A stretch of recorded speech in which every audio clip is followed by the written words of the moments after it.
What's going on, YouTube Modeling Community? Pappy here at West Georgia Rods and Customs.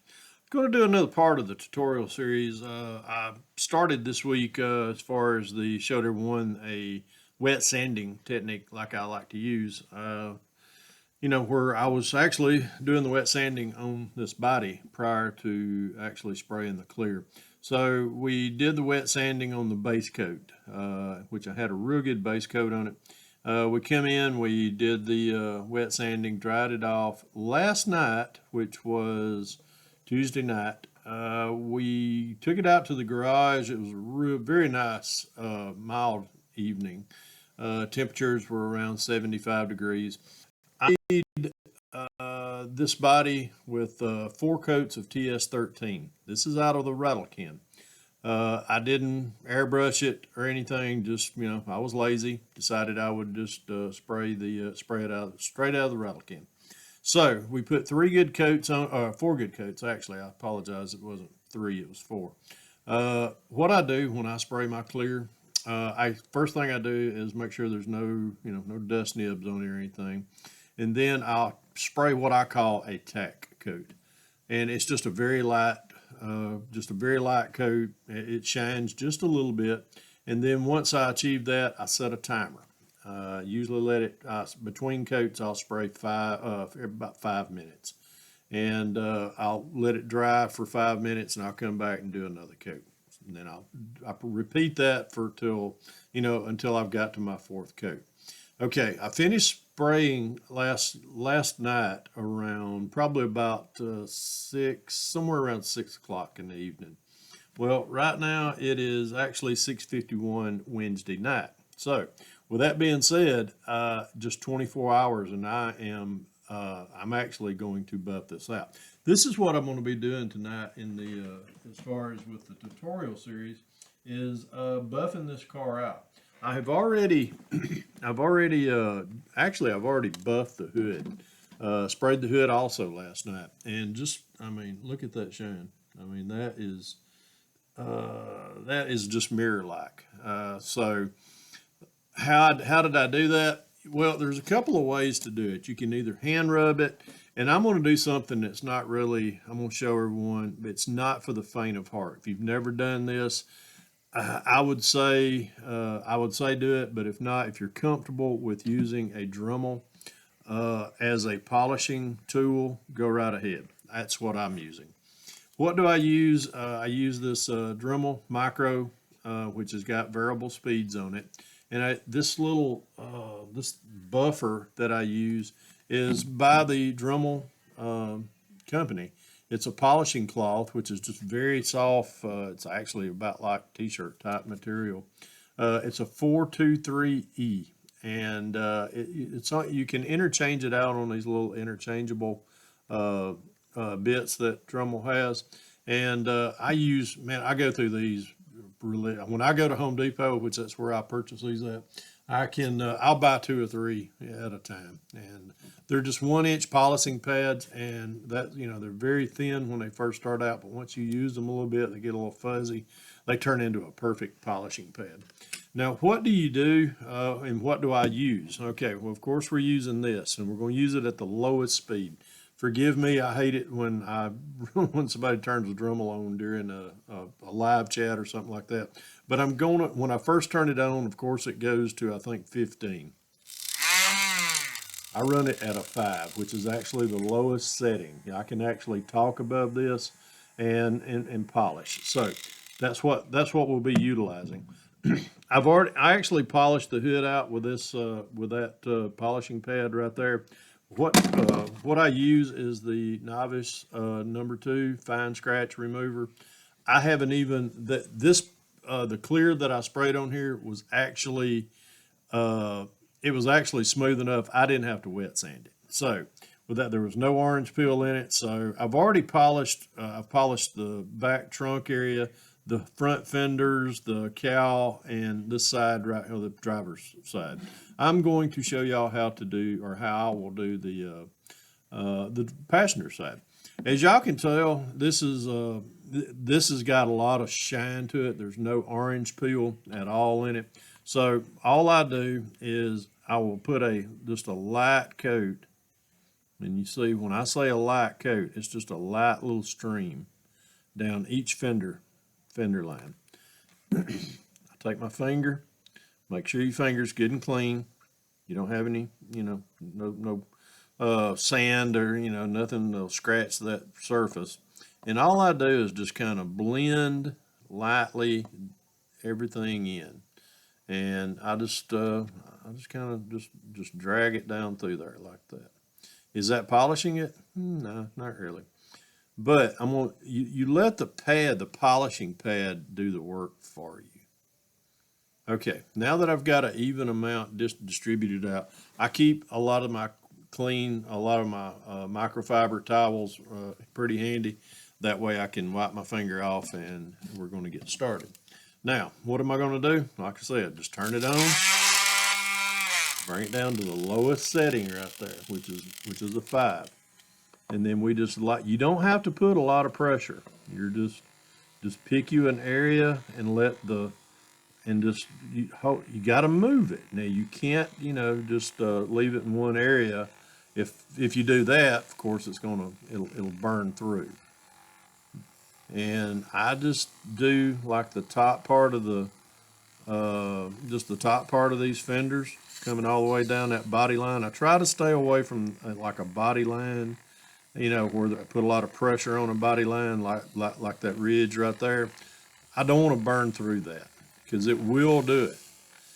But now you want to talk about how quick this will get a shine on a car. It will do it very quickly. And then all I'm going to do, I'm going to get a lot of that out of that door panel right there. And see, all I'm doing now, I'll just kind of take and just rub it on my finger a little bit, get a little bit of that dust off that may have accumulated in the fibers of the towel. And then I'm just going to slowly move my way down that. See, I'm not concentrating on top of that middle body line right there. And then I'm just going to just slightly do that. And all I'm going to do is just go up to that body line. I'm not putting a whole lot of pressure on this. Let the compound do the work and let the pad do the work for you. And then just keep coming on down, down that body line. I'm not gonna worry too much about that the tail light back here. Why? Because even if it was to burn some of that off back there, it wouldn't hurt my feelings any because I'm going to put bare-metal foil over those. So let's just keep, and then I'm just going to kind of lightly just keep going over the top. I'm going over that body line, but there's not a lot. I've pretty much exhausted a lot of that. And you can see the shine already starting to pop up on this thing. You have to be careful around the edges, like what I just nearly did. Make sure you got a good firm hold of it. And then just keep cascading down through there. Now I'm on top of that fender, the rear fender, and I'm coming over back toward the tail lights. And you can see, you get to be a pretty good judge of once you start seeing the shine.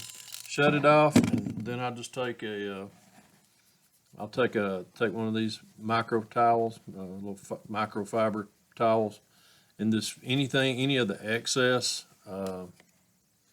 I'll take, and you can just automatically start to see the shine. I mean, just look at that. I mean, that thing, it's like a mirror right now. Just off of that mount right there. And how long did that take me? Probably 3 minutes to get that shine in there. I've already done this front valance, and I've done the top of the hood, or actually the hood and the fender right there. Anything that's accumulated in in these door panel lines right here, I'll take one of the Tamiya Q-tips, and let's just grab one right quick. I use these things are just, and I'll just take and just drag down through there and rake any of that accumulative rubbing compound out of there. Now just wipe it off. Let's see if I can we'll do the back quarter or the back valance back here at the tail lights. Now, take a look at that. I mean, guys, that thing, I can't get the light adjusted where it sees that. But let me find something. It's hard to see. The lighting is good in here, but it's just it really is not doing it justice. I can see it from right here. This thing is shining, as I always say, like a diamond in a goat's honey. I've already done the deck lid back here. A lot of times what I'll do when I'm polishing, I'll hold it with another microfiber cloth. And this is another thing. And here we'll do the back. Tell you what, let me set this down, kind of fighting it. I'll put a little dab on my finger like that right there. And then I'll just take and just kind of just do it like that right there. And anywhere there's a broad surface, that's where I'll like for the concentrate. Get that turned down where I can talk. Okay. And then we'll do this back quarter. So I'm gonna do that ridge right there. You can tell how much pressure. I'm not really putting a whole lot of pressure on this. And I am just watching the shine just come right to this. Let me do that. I'm gonna do the spoiler right here, and then the tail light section. And then we'll just get in there, and I'll have a tag over that. Let me get these corners. Just a little bit of the corner in this one. And I'm here to tell you I'm seeing the light that's just right here in the bottom of this of the Dremel. I am seeing that helps me judge also the shine that I'm seeing right here. I can tell. I can almost see. I see the reflection of that LED light in there. Turn that off and grab another micro towel. Wipe all that off right there. Flip it back over, doing here. And let me give it a good once over. Any finger, I don't like to hold, till I get everything on here as far as the bare metal foil, things like that. I like to keep it down to a bare minimal. All right, let me get all this out of the way. We'll put the hood on this. Now, folks, bear in mind, this paint was coming out of the can last night at 6 o'clock. And here it is, 7 o'clock, 24 hours later, and there is a shiny car. Look at that shine on that hood. You can see the shine back here in this trunk area also. Even the sides are just equally as shiny. So, that pretty much debunks another mystery of can you get a show quality shine out of a rattle can? Yes, you can. Can you get it within, let's say, 24 hours after you've sprayed the clear? Yes, you can. There you go. Proof's in the pudding. I'm going to be doing I got to do bare metal foil around the windows, or the front window and windshield, and I think the spear down through here has got to be got chrome in it, and I'll be doing the tail marker or the side marker lights and stuff in bare metal foil. So still got a little bit more to do on this, but this is where we're at with that. But really, if you got any questions, feel free, drop me a line down there in the bottom, and I'll try to answer as many questions as I can.